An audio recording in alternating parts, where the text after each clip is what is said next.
As we celebrate this Holy Mass, we also join our Chinese brothers and sisters as they also celebrate this day, the start of the lunar year. Kaya po, Happy Chinese New Year po to our dear brothers and sisters, our Chinese brothers and sisters. And later, after the Mass at 9 a.m., we shall celebrate the World Day of the Sick. In a special way as well, we include in our prayers your dearly beloved ones who are sick or who are in need of God's healing hands. Baka po may kilala tayong mga tao na maparaan sa buhay. Minsan po tinatawag din po natin silang mga madidiskarte sa buhay. They would work hard or maybe go outside of the box just to think of a remedy, an answer, or a solution to a certain problem that they encounter. Pero po aminin po natin, may mga pamamaraan na tama, may mga pamamaraan din na nakakapahamak. That being said, in our first reading, Jeroboam made some ways to exercise worship. Hinanapan niya ng paraan para hindi na maglakbay ng malayo ang mga taong ito. But it was a failed plan and a worship that is not true.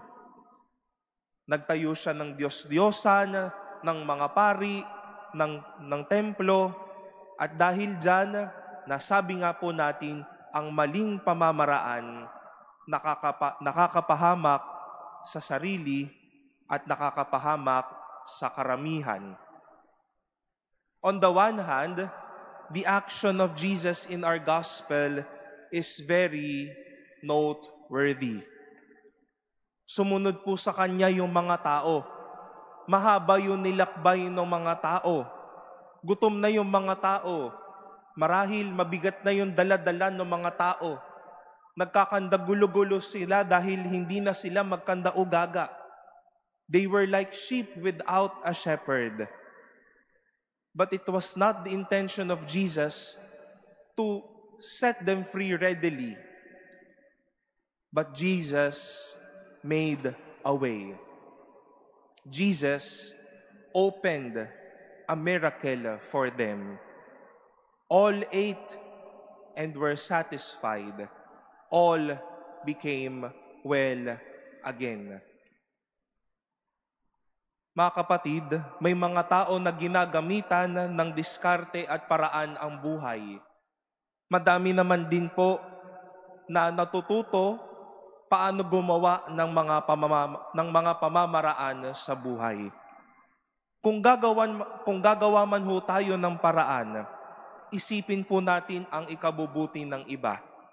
Kung gagawa ng paraan, iangkla yung plano sa plano ng Diyos.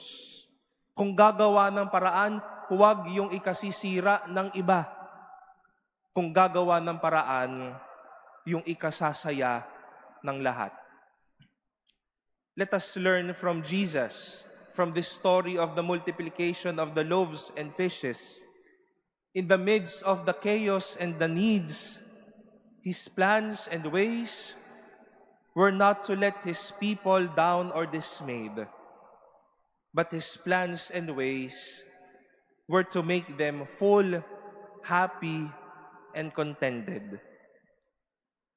Hindi mamamaraan ang Diyos para dagdagan lang ang perwisyo sa buhay na ito o ilagay tayo sa alanganin.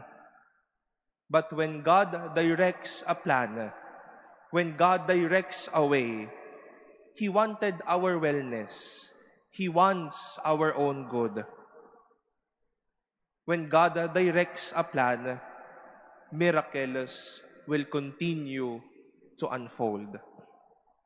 Mga kapatid, piliin natin ang mga pamamaraan na tama at ang mga pamamaraan na ikabubuti ng iba. Malay natin, sa mga pamamaraan na tama at ikabubuti, Doon ang magiging pagpasok ng himala at ang pagpapasok ng mga pagpapala ng Diyos sa ating buhay.